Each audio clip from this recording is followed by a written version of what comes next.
Negreanu, he's just been the face of the game for so long. He's been so great for media.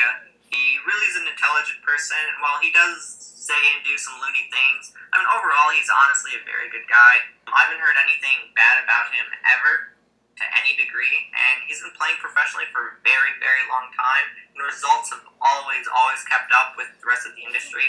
And when he realized that, like, recently that the online game had passed him up, this was probably like 6 years ago or so, he decided to hop into 100, 200 online was the best in the world.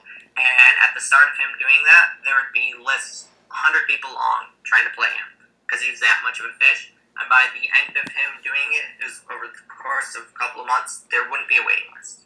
That's how good he got that fast, playing versus the best cash players on the planet. And I know there's some bet going on recently, or people wanted to bet against him, and he had said that he'd be willing to put up $1 million to be 25, 50 online. And honestly, over a couple of weeks, I think he could, learn from some of the better players and beat it perfectly fine. And the fact that he can still keep up at the highest, most difficult games in the world just shows how great of an ambassador he is and how great of a player he still is. I think he'll go down as one of the best players to ever play the game, and I think it'll be well deserved. Colman, honestly, I know he's been getting some flack for dodging interviews and doing that kind of stuff, but I feel as though that the points he made regarding as to why he didn't want to, laud the fact that, hey, I'm a young poker player who made millions and millions and millions, like, I feel as though that his points were brought out, they were said brilliantly, and that the media, they shouldn't be jumping on him for, not wanting to do interviews and that kind of stuff. I mean, I get why they are. That's how they make money, is by either having some kind of controversy, or at least by having people willing to, be ambassadors for the game. And honestly, he doesn't owe the industry anything. If he doesn't want to be an ambassador for the game and he just wants to, play poker and just do that, that's his decision to make, and he's perfectly fine in doing that.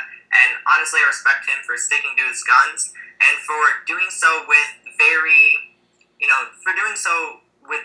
positive, moralistic reasons. He's not just, doing it to be a jerk or anything. He has good reasoning behind it. And he actually said that he would do interviews based around helping out the charity, because he cares more about doing that kind of stuff than he does about, putting high-stakes poker players on a pedestal. So I definitely look up to his reviews. I think he's an incredibly skilled player. I was fortunate enough to play versus him this year in the 5K. He played brilliantly. He's a really smart guy. He's a really nice guy. He's the best heads-up hyper player in the world. Honestly, I think as he keeps playing and stays in the industry, he's going to be looked to the same degree as maybe like a Patrick Cantoni is. A quiet, just brilliant player, someone who doesn't really seek the spotlight, stays out of it, but everyone knows is just one of the best at what they do. And Hellmuth, honestly, I respect the fact that he can keep his image the way that he has and use it so brilliantly. And honestly, when it comes down to it, the stuff that really matters is that he's a great father, he's a great family man. The people who know him really well will never ever say anything bad about him. And honestly, he's been great for the game. The kind of stuff that he does, it at least puts a spotlight on the industry, puts a spotlight on him, and honestly, that's perfectly fine. Anything that isn't bad, isn't bad press for the poker industry is a great thing, and he's given the poker industry a lot of press. And honestly, his results, at this point, they're starting to just speak for themselves. Yes, people will say that maybe he hasn't kept up with the game quite as much, at least with No Limit Hold'em. And while that may be true to some degree, no, he probably couldn't beat, $200 buy-in W-Coop event or, that kind of stuff. But the thing is that when it comes to live poker he still is a great player. He can use his image brilliantly. I think he's solidly plus EV in, WSOP 5Ks and that kind of stuff, which are very, very, very difficult. And the fact that he's still profitable in those kinds of difficult games live, and that he's turned himself into a great mixed game player as well. I mean, he's definitely someone to look up to as far as his game's concerned, as far as the spotlight he brings to the industry.